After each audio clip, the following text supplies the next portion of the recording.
Alors cette semaine, il y a des opportunités. Si vous faites du swing trading en daily, il y a eu des trails à prendre. Je vais vous en parler dans cette vidéo. Je vais vous présenter les actions qui relevaient vraiment mon attention pour du swing trading daily et une opportunité en hebdomadaire qui est vraiment magnifique. Je vous la présente dans cette vidéo et il est encore possible de la saisir la semaine prochaine. Je vais aussi vous donner mes astuces, les deux sites que j'utilise pour identifier les publications de résultats, les dates de publication de résultats. Il est très important de les identifier, de les mettre avec des flèches sur ces graphiques de manière à ne pas être surpris par une news qui tombe alors que l'on aurait pu justement connaître à l'avance cette zone à risque, la zone où il y a une publication de résultats qui peut déclencher un profit warning et donc un gap baissier sur une action ou au contraire générer un accident positif de richesse. On va commencer tout de suite par le point sur les indices internationaux afin d'avoir un petit peu notre sentiment de marché sur ce qui s'est passé cette semaine et sur ce qui peut se passer au cours des 2-3 prochaines semaines. C'est parti. Donc on débute cette semaine par l'analyse des indices SP500. Donc c'est parti. On a ce rebond depuis 2 semaines en bas du canal haussier. Cette semaine, on continue sur la tendance. Donc là, on est dans un scénario d'une nouvelle vague de hausse au sein du canal haussier. Donc typiquement, là, voilà le scénario le plus probable tel que l'on en a l'image actuellement. Pour le Nasdaq, on est dans un petit range. Consolidation au sein d'un canal haussier. Tout ce que l'on attend, c'est la cassure par le haut ou par le bas. Faut savoir que quand on est dans un range, donc si je passe sur une unité de temps journalier, ce que l'on privilégie toujours en attendant que le range soit effectivement cassé, donc je vous actualise le range, c'est que l'on vend toujours la résistance et on achète toujours le support. Et cela jusqu'au moment où on est véritablement une cassure bien propre et validée par plusieurs séances en dehors du range, ce qui n'est pas encore le cas sur le Nasdaq. Et d'ailleurs, sur les indices européens, on va le voir. Donc, scénario pour le Nasdaq, à très court terme, on s'attend à une réaction négative puisqu'on est sur la résistance, sauf si l'on venait à casser par le haut, auquel cas, je repasse en hebdomadaire. Et vous le voyez, auquel cas, on relancerait une tendance haussière beaucoup plus long terme sur le Nasdaq. Ensuite, on va passer sur les indices européens qui sont dans le même genre de situation que le Nasdaq. Donc, vous voyez, depuis l'année 2015, depuis avril 2015, on est dans une tendance baissière. Ici, je le rappelle, fin août de cette année, on a eu un signal de retournement de tendance. Vous voyez, marché baissier ou en tout cas marché en range orienté à la baisse. Et là, on repart sur une optique moyen-long terme à la hausse. Donc là, si l'on regarde ce qui se passe depuis quelques mois, on est aussi dans un range. Donc on attend la cassure soit par le haut, soit par le bas pour avoir un scénario plus clair de ce qui nous attend au cours du prochain trimestre, tout simplement. Sur le DAX, idem, on est dans un petit range qu'on voit clairement qui est très propre ici. Le DAX, c'est vraiment l'indice idéal pour faire de l'analyse technique. Tous les niveaux sont toujours très bien respectés. Il a un bon comportement, une bonne volatilité, donc il nous donne une idée du sentiment de marché que l'on doit adopter. Et bien là aussi, on attend la cassure par le haut ou par le bas. Et dans un scénario très court terme, je le rappelle, mais on vend la résistance et on achète le support. Donc là, on est sur la résistance. Donc il est plus probable qu'au cours des 3 prochaines semaines, on vienne baisser et aller chercher le bas du range, sauf si on a la cassure. Donc voilà les scénarios. Pour le marché européen et américain, on est exactement dans le même genre de situation. On attend tout simplement la cassure du range hebdomadaire pour pouvoir repasser avec un sentiment très acheteur sur les marchés. Concernant les titres de cette semaine, je vais vous en présenter 4 côtés sur le marché européen, Euronext, donc Euronext Paris et Euronext Bruxelles. Et c'est essentiellement du swing trading en daily cette fois-ci. Donc cette semaine, voilà, première action, DVT, Devoteam, beau marché haussier, très beau marché haussier. Là ici, on a cette belle petite consolidation de type tight base. Vous voyez, les bandes de Bollinger se resserrent bien. On a une espèce de double, de micro-base qui fait ça, hop, hop, et qui casse. et qui casse avec des volumes en forte augmentation. On a ensuite une annonce de résultats ici le 16 novembre, donc avec une possibilité de mettre en place ce qu'on appelle un timer. Tout cela est expliqué dans la formation au trading de news.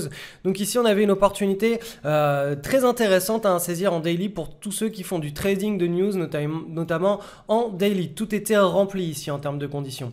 Ensuite on a le titre SDG Synergie. Donc là aussi on a un titre qui évolue dans une tendance haussière à long terme. On a une petite consolidation qui est assez propre. On a une annonce de résultats juste ici. Là, voilà, le 27 octobre. Regardez les volumes le 27 octobre.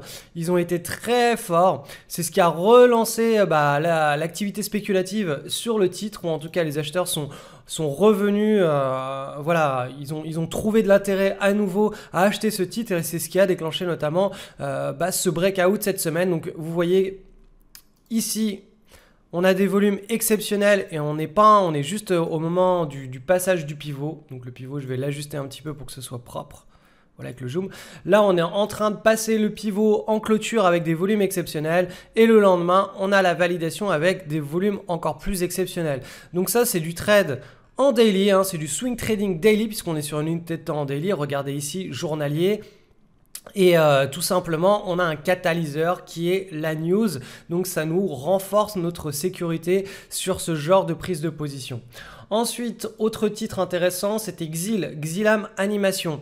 Alors celui-ci, il a un très bon comportement à moyen long terme. Regardez, on s'est extrait d'une large base ici qui s'est construite pendant toute l'année 2015 jusqu'au début de l'année 2016. Début d'année 2016, on a eu l'extraction de cette large base avec des volumes exceptionnels. Donc ce titre a commencé à intéresser tous les investisseurs de la cote européenne et même mondiale. On a une très jolie tendance puisque le titre est passé de 2,70 € à pratiquement 5 €. Et là on a la première consolidation qui a été cassée cette semaine par un breakout de très bonne qualité puisque l'on peut voir ici les volumes en forte augmentation. Après, la pattern en elle-même n'est pas d'une qualité extrêmement intéressante. Il y a beaucoup plus propre et beaucoup mieux sur le marché.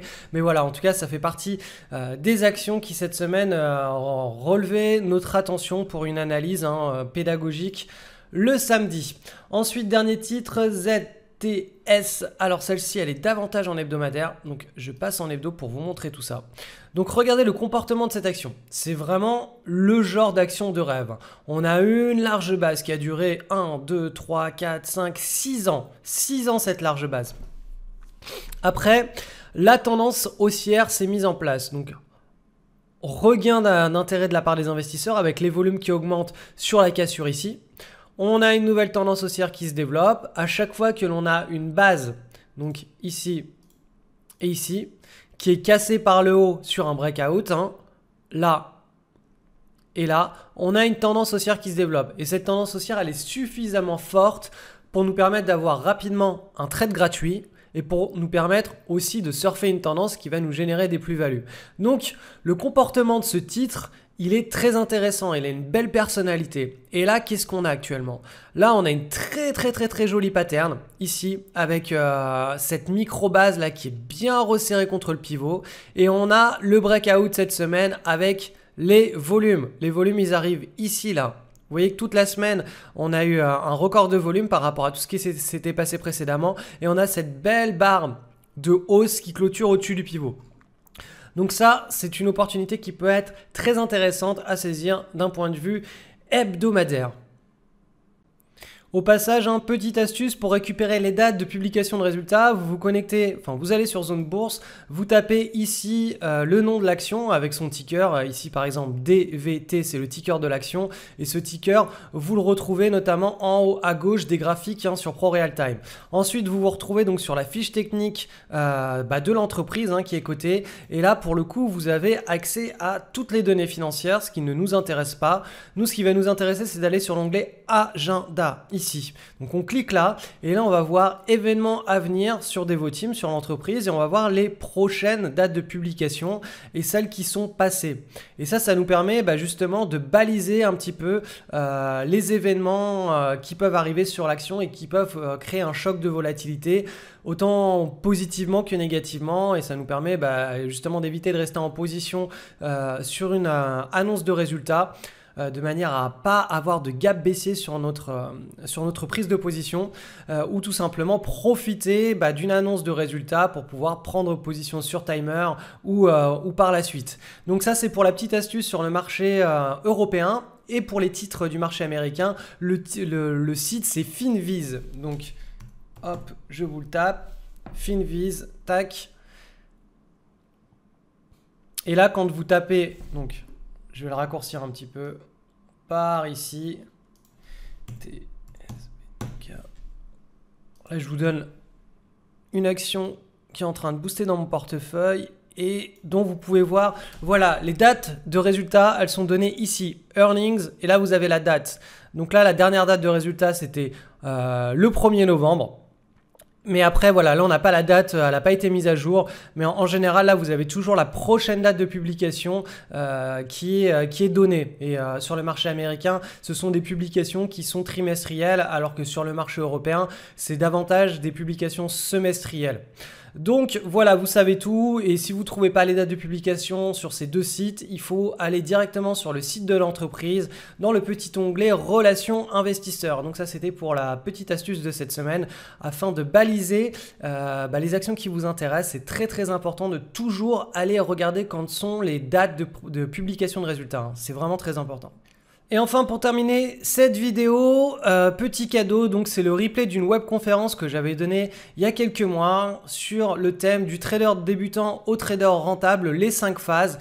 Donc cette webconférence, je vous invite à aller la regarder en cliquant sur le lien qui se situe juste en dessous de cette vidéo. Vous allez pouvoir vous y inscrire et voir le replay, télécharger le manuel sous format PDF, et il y a énormément de choses très intéressantes dans cette webconférence, et notamment je vous parle de toutes mes approches de swing trading daily que je pratique et que j'ai pratiqué ces 13 dernières années.